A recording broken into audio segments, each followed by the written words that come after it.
امام زین العابدین علیہ السلام نے فرمایا، خبردار بد کردار کی صحبت سے بچنا، کیونکہ وہ تم کو ایک لقمہ یا اس سے کم پر بیچ دے گا۔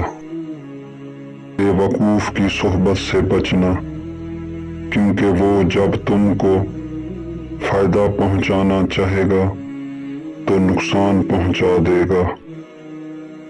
کنجوس کی صحبت سے بچنا، کیونکہ وہ تمہاری شدید ضرورت کے وقت تمہیں اپنے مال سے محروم کر دے گا۔